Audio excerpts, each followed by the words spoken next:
आज एक अच्छा टॉपिक आया है कि संगत का असर होता है। मैं एक जगह बैठा हुआ था तो एक पर्सन ने कहा कि यार उस व्यक्ति का संगत गलत लोगों के साथ हो गया है जिसके कारण वो शराब पीने लगा है,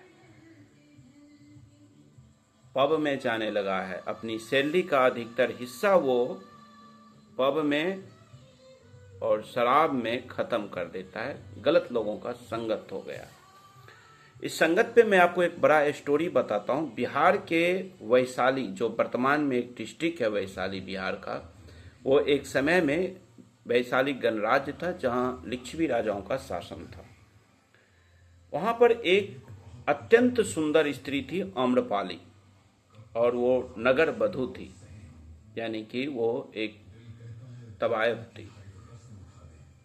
आम्रपाली इतनी सुंदर थे कि उनसे मिलने के लिए बड़े बड़े राजा आते थे और राजा को भी अपॉइंटमेंट लेना पड़ता था।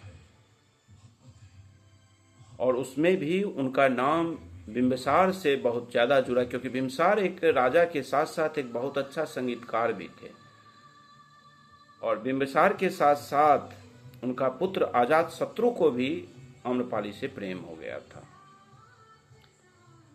लेकिन एक दिन की बात है कि आम्रपाली अपने घर के अटारी पे खड़ी थी और उस गली से एक बौद्ध भिक्षु गुजरता है। कुछ जगह पे उस बौद्ध भिक्षु का नाम सुमन कहा गया, कुछ जगह पे अनिरुद्ध कहा गया।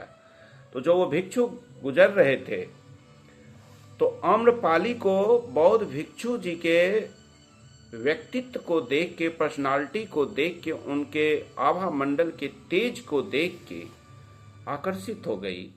आम्रपाली अधिकतर अगर किसी से आकर्षित होगी तो एक तवायफ वासनाओं से ही आकर्षित होगी, काम वासनाओं से आकर्षित होगी। लेकिन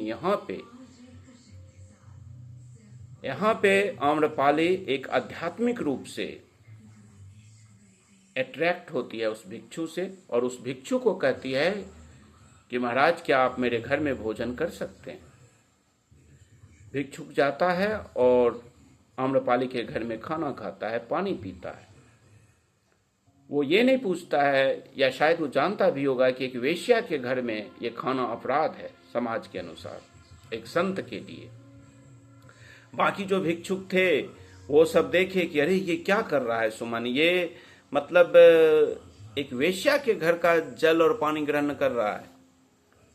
फिर आम्रपाली उस भिक्षुक से कहती है कि क्या आप 4 महीने मेरे घर में रह सकते हैं। तो भिक्षुक कहता है ठीक है, मैं अपने गुरु की आज्ञा लेकर के आपके साथ रह सकता हूँ। भिक्षुक खाना खा करके आता है गौतम बुद्ध के पास। गौतम बुद्ध को कहता है कि महाराज, मुझे एक महिला ने अपने घर में रहने के लिए निमंत्रित की है, क्या मैं उसके घर में रह सकता हूँ। गौतम बुद्ध ने कहा ठीक है, रह लो। और जितने भिक्षुक थे वो सब गौतम बुद्ध से कहते हैं कि गुरुदेव, वो महिला कोई और नहीं, वो नगर वधू आम्रपाली है। तो गौतम बुद्ध ने बहुत अच्छी बात कहा। गौतम बुद्ध ने कहा कि कोई बात नहीं है। इस भिक्षुक के दिमाग में वेश्या नहीं आया, इसने एक महिला शब्द का उच्चारण किया, इसलिए इन्होंने आदेश दिया कि जाओ तुम 4 महीने रहो।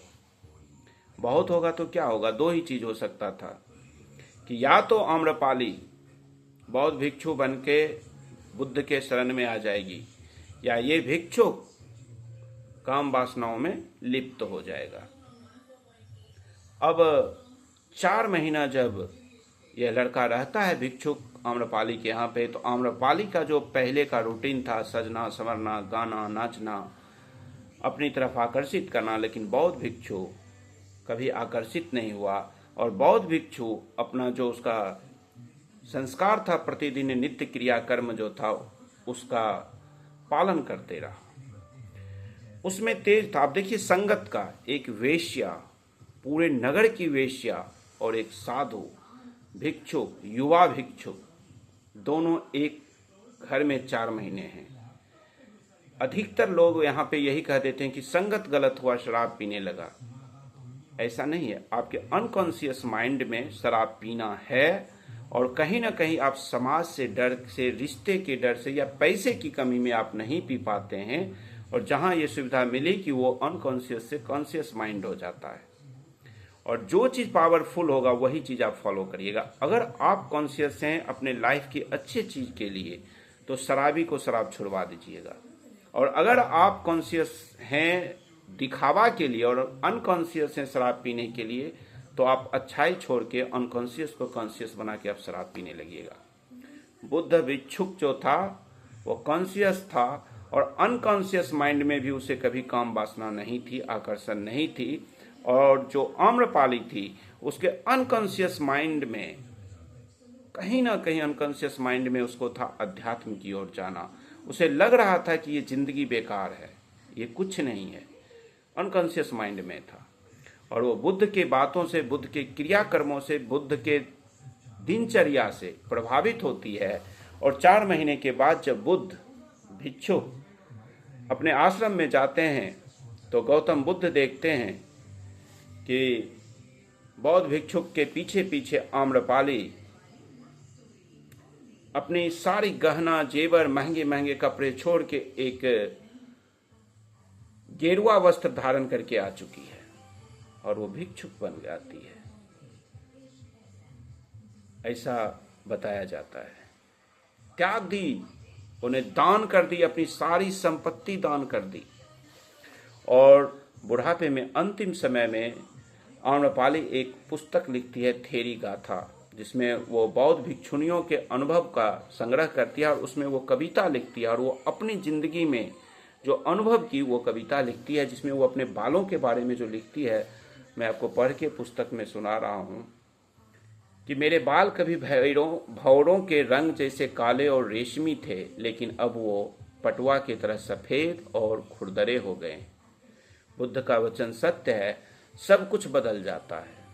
वो अपनी आँखों के बारे में लिखती हैं आम्रपाली कि मेरी आँखें कभी नीले नीलम की तरह चमकती थी, पर वो अब अपनी रोशनी खो चुकी है और धुंधली हो गई है।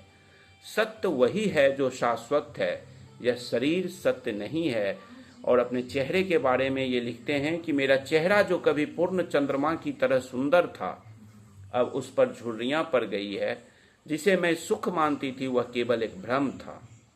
यानी कि आम्रपाली अपने इन कविता की पंक्तियों के माध्यम से ये बताना चाहती है कि जो चीज़ जन्म लिया है उसका अंत निश्चित है, और बुरी तरह से अंत होता है उसका। अपनी शारीरिक सुंदरता जो है उसका कहते हैं अहंकार मत करिए, उसके अहंकार को त्याग करिए और परम ज्ञान की प्राप्ति की ओर बढ़ना चाहिए। तो संगत से जो लोग कहते हैं कि मेरा संगत एक शराबी से हो गया और मैं शराब पीने लगा, मेरा संगत सिगरेट पीने वाले से हो गया, मैं सिगरेट पीने लगा, ये बिल्कुल सच नहीं है। अगर आप अच्छे हैं तो आपके संगत से वो शराबी शराब क्यों नहीं छोड़ दिया? आप सिगरेट नहीं पीते हैं तो सिगरेट नहीं पीने वाला, सिगरेट जो पीने वाला था वो सिगरेट पीना क्यों नहीं छोड़ दिया? आप खूब पढ़ते हैं और आपका किसी नहीं पढ़ने वाले लड़के से संगत है और आप कहते हैं वो नहीं पढ़ता था, उसके संगत में आके मैं भी नहीं पढ़ने लगा, तो गलत है। अगर आप पढ़ने वाले हैं तो नहीं पढ़ने वाले को इफेक्ट आपसे होना चाहिए कि वो पढ़ने लगे। इसलिए ये जो कहता है ना संगत के कारण ऐसा हुआ, बिल्कुल नहीं है। संगत नहीं, आपका कॉन्शियस और अनकॉन्शियस माइंड का खेल है।